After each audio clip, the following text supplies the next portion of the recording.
समझते हैं macro economics का। Monetary policy. मैक्रो इकोनॉमिक्स में मेजरली दो ही इंपॉर्टेंट पॉलिसीज़ पढ़ाई जाती हैं, फिस्कल एंड मॉनेटरी। सबसे पहला पॉइंट बनता है जी, मॉनेटरी पॉलिसी होती कौन है, कौन इस पॉलिसी को कंट्रोल करता है और मैनेज करता है। तो याद रखो, मॉनेटरी पॉलिसी सेंट्रल बैंक की पॉलिसी है।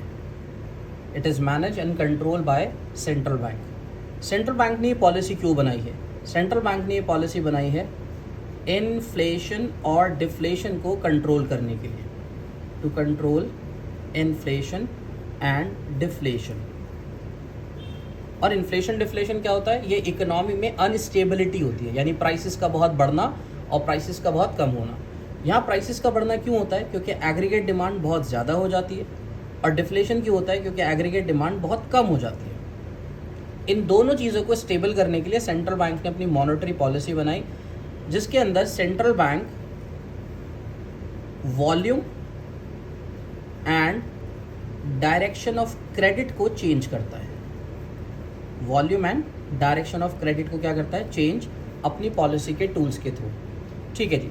तो मॉनेटरी पॉलिसी के अंदर दो इंपॉर्टेंट टूल्स होते हैं। एक टूल्स को हम बोलते हैं quantitative tools, quantitative tools of monetary policy, और दूसरे टूल्स को हम बोलते हैं qualitative tools of monetary policy. ठीक है जी। इन टूल्स की हेल्प से सेंट्रल बैंक इन्फ्लेशन डिफ्लेशन को कंट्रोल करता है। क्वांटिटेटिव टूल्स में कौन कौन से टूल्स आते हैं? क्वांटिटेटिव में आते हैं जी bank rate, repo rate,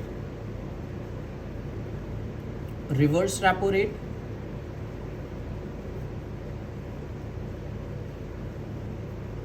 CRR cash reserve ratio, SLR statutory liquidity ratio and open market operation. These are the tools of quantitative items। ठीक है जी। क्वालिटेटिव टूल्स में हमारे पास क्या क्या है जी? क्वालिटेटिव टूल्स में हमारे पास एक कंपोनेंट है मार्जिन रिक्वायरमेंट, और दूसरा टूल है हमारा मोरल सुएशन। तो ये टोटल हमारे पास लगभग 8 to 9 टूल्स होते हैं मॉनेटरी पॉलिसी में। इन टूल्स की हेल्प से सेंट्रल बैंक इन्फ्लेशन डिफ्लेशन को कंट्रोल करेगा। पहले ही समझ के चलो, इन्फ्लेशन का मतलब एग्रीगेट डिमांड ऑलरेडी बहुत ज़्यादा है, तो हमें इन टूल्स की हेल्प से एग्रीगेट डिमांड को रिड्यूस करना है, जिससे इन्फ्लेशन कंट्रोल हो सके। और डिफ्लेशन में एग्रीगेट डिमांड में पहले ही डेफिशिएंसी है, तो हमें एग्रीगेट डिमांड को इंड्यूस करना है, जिससे कंट्रोल हो सके। अब बड़ा सिंपल सा एग्जाम्पल लेके चलते हैं। पहला टूल बैंक रेट। बहुत आराम से समझना बैंक रेट से कैसे काम होगा। इसको समझने के लिए आप ये समझो, ये है हमारा सेंट्रल बैंक, भैया ये है हमारा कमर्शियल बैंक, और ये है हमारी पब्लिक, यानी आप और मैं। ये एक चेन है, और इसमें कमर्शियल बैंक जो है एक मीडियोकर का काम करता है, जो पब्लिक और सेंट्रल बैंक के बीच में इंटरमीडियरी है। अच्छा, सेंट्रल बैंक की पॉलिसी और कंट्रोल करनी है डिमांड किसकी? पब्लिक की। एक बिल्कुल सीधी सी बात आप याद रखो, अगर सिचुएशन चल रही है इन्फ्लेशन, क्या चल रहा है भैया? इन्फ्लेशन।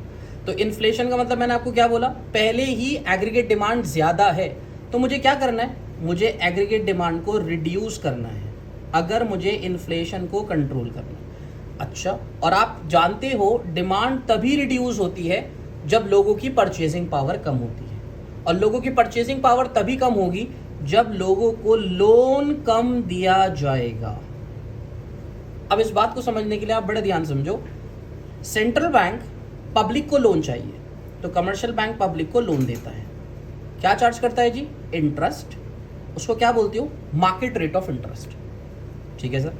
अगर कमर्शियल बैंक को लोन की जरूरत पड़ी, तो आपने सेंट्रल बैंक के फंक्शन में पढ़ा है कि सेंट्रल बैंक भी कमर्शियल बैंक को क्या देता है? लोन। और सेंट्रल बैंक की कोई रिश्तेदारी तो है नहीं, वो उससे क्या चार्ज करता है? इंटरेस्ट। इस इंटरेस्ट का नाम है बैंक रेट। तो bank rate, it is the rate at which central bank lends money to commercial bank for long term, for long term. अब आप खुद ही सोचकर मुझे बताओ कि अगर आप खुद चाहते हो लोगों को लोन कम मिले, तो आपके हिसाब से सेंट्रल बैंक को क्या करना चाहिए? बिल्कुल सीधा सा आंसर है, सर सेंट्रल बैंक को चाहिए कि वो बैंक रेट जो कि एक इंटरेस्ट रेट है उसको बढ़ा दे।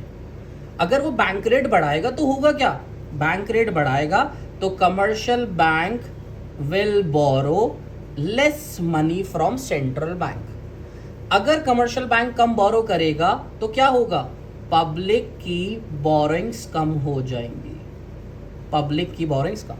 अगर पब्लिक बोरो कम करेगी तो क्या होगा, पब्लिक बोरो कम करेगी तो लोगों का इन्वेस्टमेंट लेवल और कंजम्पशन लेवल फॉल हो जाएगा, और ये दोनों फॉल होंगे तो क्या होगा, एग्रीगेट डिमांड ओवरऑल फॉल हो जाएगी और वो इक्विलिब्रियम को अचीव कर लेगी।